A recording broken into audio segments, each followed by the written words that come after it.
Au nom du Père et du Fils et du Saint-Esprit, ainsi soit-il. Bien chers fidèles, la Passion débute, c'est-à-dire cette nouvelle étape. On pourrait dire que la Septuagésime a été une préparation lointaine à la mort et la résurrection de Christ. Le carême est la préparation prochaine, mais la Passion est la préparation immédiate. On s'approche, et cette messe qui nous est proposée nous permet de mieux approfondir cette connaissance que le Christ veut qu'on ait de lui, afin de mieux être unis à lui. Ce n'est pas rien que cette messe du dimanche, aucune fête ne peut passer, on pourrait dire, au-dessus de cette messe si elle venait le dimanche de la Passion, imaginez qu'il y ait telle ou telle fête. Et vous avez pu remarquer que le Christ expose, explique. Et en même temps, le Christ est voilé. La liturgie veut qu'à partir de cette semaine, donc, le Christ, effectivement, et donc tous les saints qui sont en dessous de lui, soient recouverts de ce voile violet, couleur du temps de pénitence, qui correspond au carême et à la Passion. Jésus paraît voilé, mais en fait, par la parole et non plus par la vision, il se dévoile, il s'exprime. Il montre sa véritable identité, sa véritable mission, sa véritable nature. Au début du carême, nous avons pu entendre un dimanche la messe de la transfiguration. Auparavant, si vous vous souvenez, quand on parle du carême, on est plutôt dans le domaine de la lutte contre le démon. Et là, tout d'un coup, il y avait la transfiguration qui nous montrait Jésus-Christ. Jésus-Christ dévoilé, tel qu'il était véritablement. Pas seulement homme, mais Dieu. Et cette fois-ci, c'est le Christ qui explique. On voile les yeux et on passe par la foi. Parce que la foi passe par l'audition. Savoir écouter pour faire en sorte qu'on ne se base pas sur les évidences que nous voyons, mais bien sur la foi et la grâce que le bon Dieu nous donne. Nous sommes dans un moment purement surnaturel.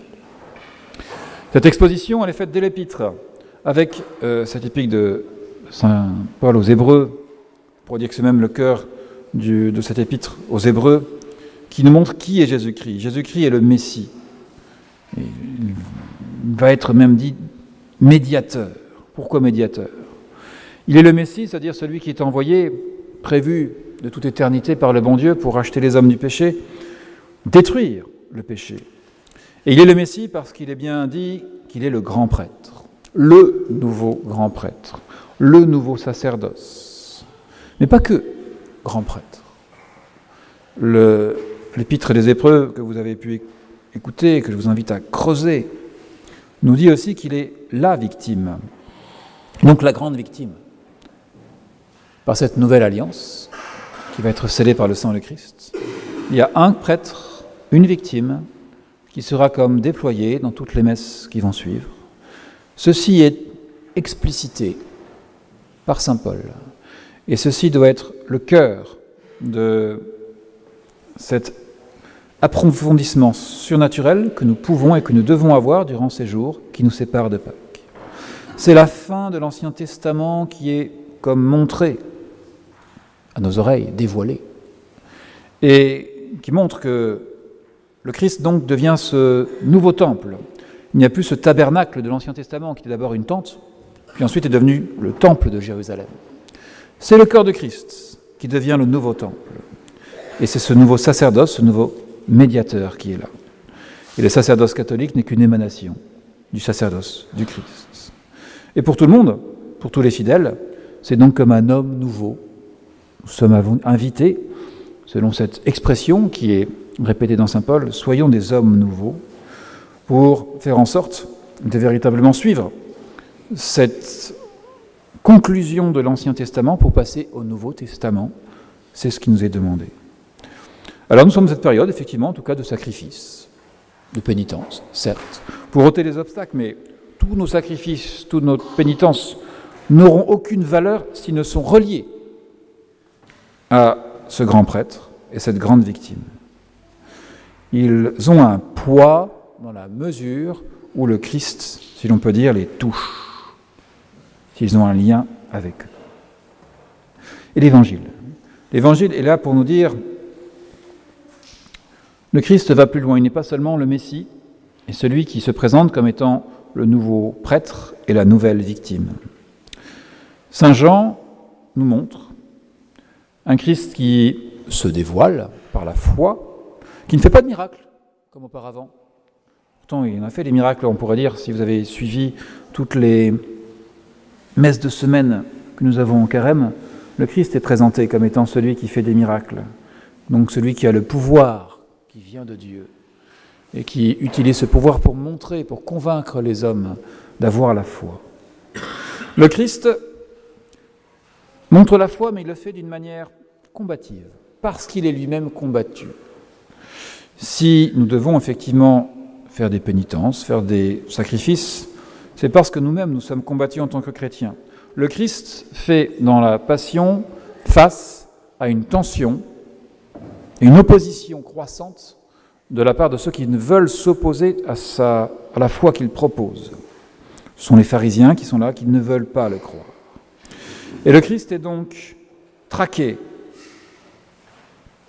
Il fait face à ses ennemis. Vous avez ces mots-là dans le graduel, le trait, ce qui vient d'être chanté juste avant l'Évangile. Le Christ est persécuté. Comme nous pouvons l'être d'une manière ou d'une autre par d'autres éléments qui nous touchent, nous aussi, nous avons cette dimension de combat qui est là, mais qui doit être véritablement surnaturelle. Nos ennemis sont surnaturels et ce sont les ennemis du Christ qui s'opposent à lui. Et le Christ expose, le Christ répond. Il expose pour montrer la vérité qui va nous toucher, nous devons nous nourrir de vérité, et il répond à toutes les oppositions, à tous les ennemis du Christ, comme il montre que nous-mêmes, nous devons, à notre niveau, nous opposer aux ennemis de notre Seigneur Jésus-Christ. Le Christ expose sa doctrine. Il dit qui il est. Et il sait dire aux pharisiens de quelle manière ils doivent comprendre. Il dit qu'il a la vérité, qu'il expose la vérité. Il le dit avec sa propre autorité.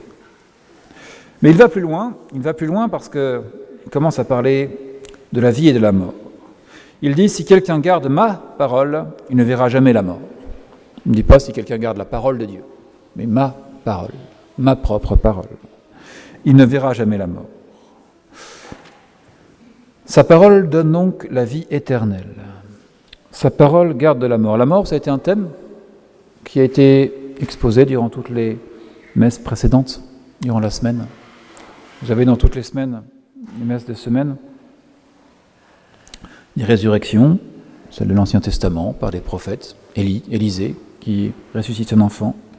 Résurrection du Christ, présentée de manière toujours crescendo, le fils de la veuve de Naïm, que le Christ ressuscite.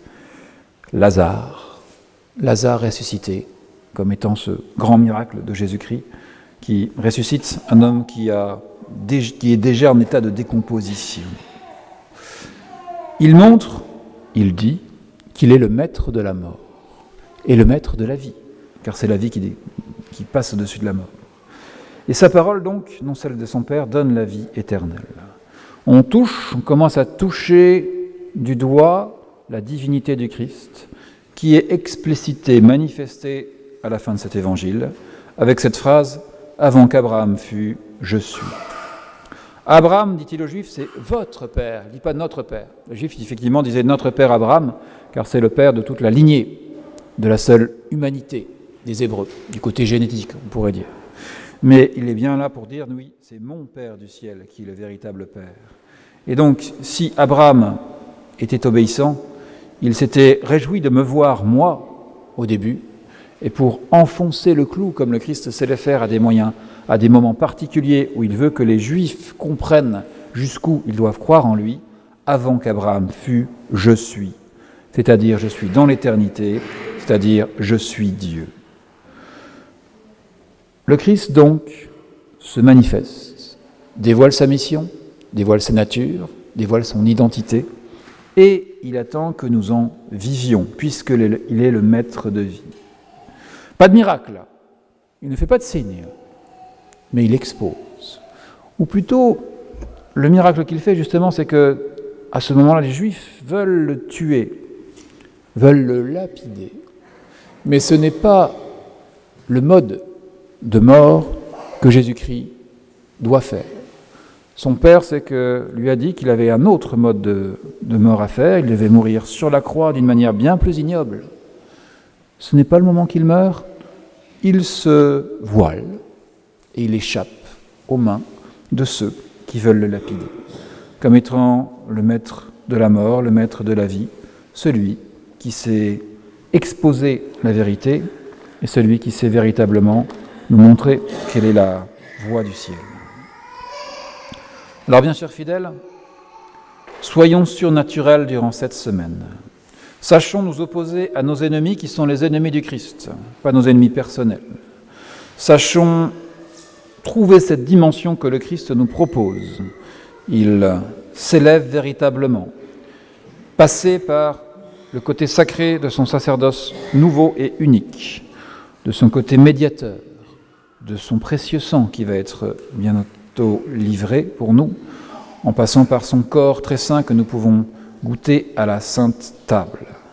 Savoir vivre de la foi, comme le Christ nous le propose, savoir se rapprocher de lui, savoir faire véritablement les efforts qui nous coupent du vieil homme, qui est notre véritable ennemi, la véritable opposition. Savoir suivre le Christ, savoir avancer jusqu'à cette semaine sainte, savoir véritablement incarner en nous ce message du Christ, c'est là tout le message qui nous est proposé. Sachons donc avancer dans cette semaine de passion, qui nous mène à la semaine sainte, qui nous mène jusqu'à Pâques. Soyons attentifs à ce que nous faisions en pratique soit tourné véritablement par des actes vers notre Seigneur Jésus-Christ selon ce message qu'il nous a donné, et nous serons tournés vers le message de Pâques. Au nom du Père, et du Fils, et du Saint-Esprit, ainsi soit-il.